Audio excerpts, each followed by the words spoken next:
Hey there, all you deep divers. Are you ready for this? We're going to the moon today. Well, sort of.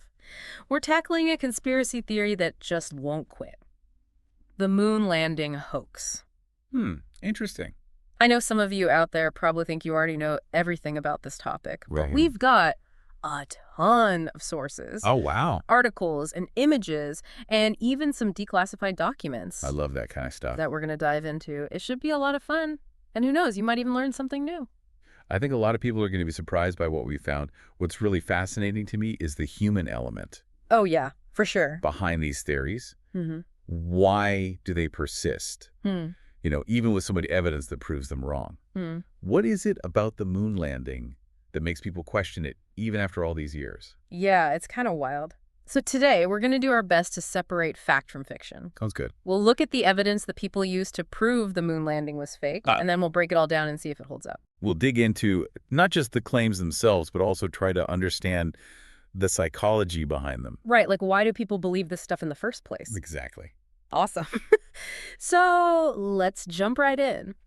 One of the most popular pieces of evidence is that super famous image of the American flag waving in the wind on the moon, Oh, yeah, I've seen that one. which is weird, right? Yeah. There's no air on the moon, so there can't be any wind. Exactly. So how is that flag waving? Well, it's not actually waving. It looks like it's waving because of the way it was set up. Oh, really? Yeah, they designed a special telescoping pole with a horizontal rod to make the flag stick out, so there's no wind, just a really clever design. Wow, that makes a lot of sense.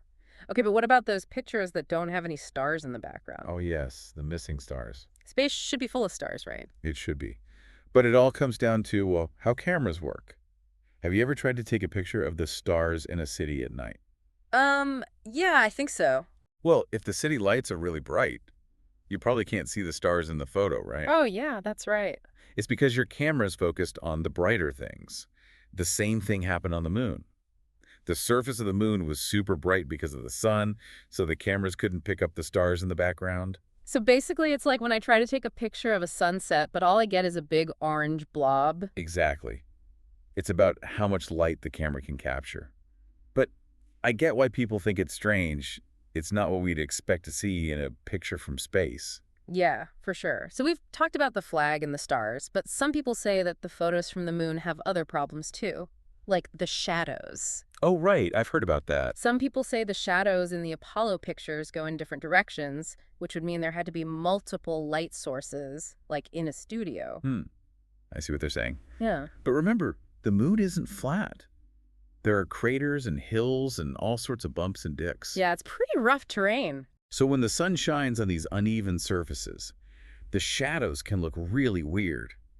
It can make it seem like there are multiple lights when it's really just the sun and some funky shadows. Oh, wow. Okay, so like when you're in the mountains and the trees make all kinds of crazy shadows. Yeah, exactly.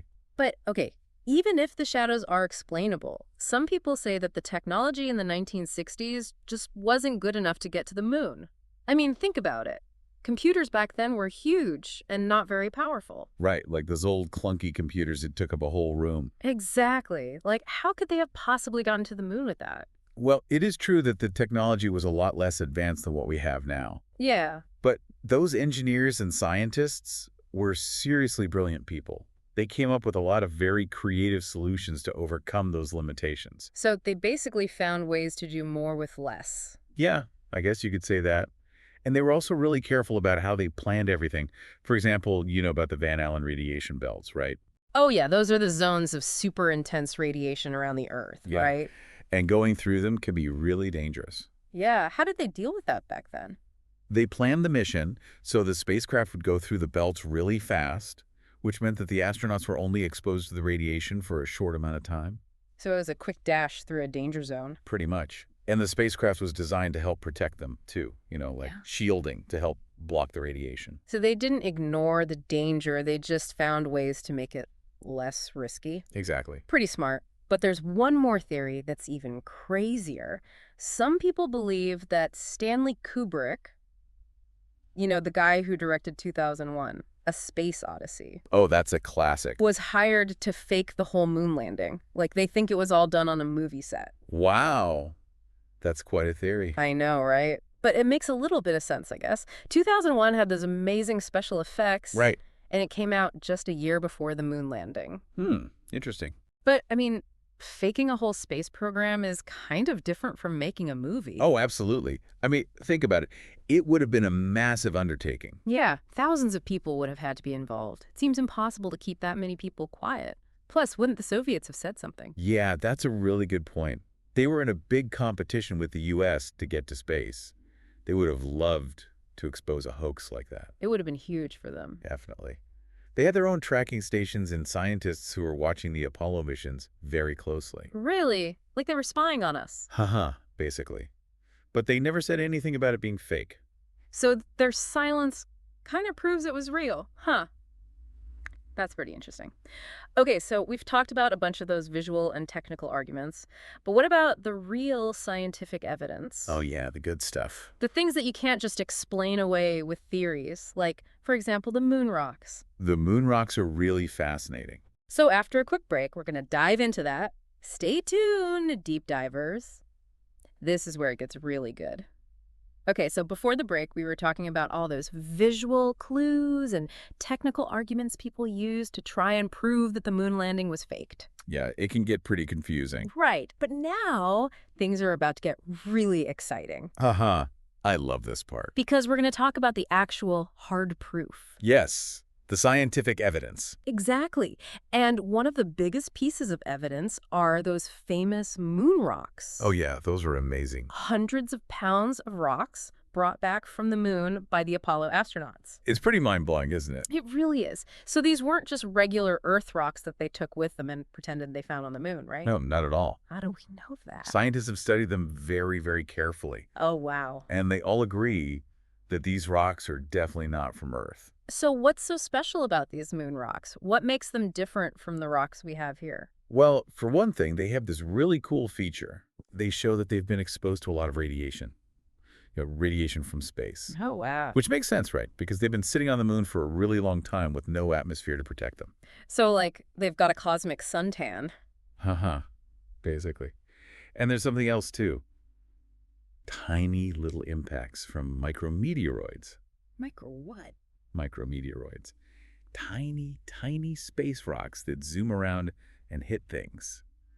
Like the moon. So they're like little space bullets. Kind of. And they leave these little marks on the moon rocks that you just wouldn't see on rocks from Earth. Because, we have our atmosphere that burns up most of that stuff before it hits the ground. Oh, right. That makes sense. So basically, these moon rocks have proof that they came from space. What other kind of proof is there? Oh, there's more. Yep. Remember those retroreflectors we mentioned earlier? The mirrors on the moon. Yes. They were put there by the Apollo astronauts, and guess what? What? Scientists are still using them today. Oh, really? I know. How cool is that? Scientists can bounce lasers off these reflectors and measure the distance from Earth to the moon really precisely. That's incredible. It's like a little piece of history that's still helping us learn new things about the universe. And if the moon landing was faked, how would those reflectors have gotten there? Good point. Okay, so we've got the moon rocks, we've got the retroreflectors. It's starting to sound like we really did go to the moon, huh? It's pretty compelling evidence. It is. But, okay, let's just play devil's advocate for a minute. Some people still argue that it would have been too difficult, too complicated, too expensive to go to the moon in the 1960s. Right. I've heard that argument too. So what do you say to those people? Well, first of all, just imagine the sheer scale of the Apollo program. Okay. Thousands of people worked on this project for years. It involves so many different areas of expertise.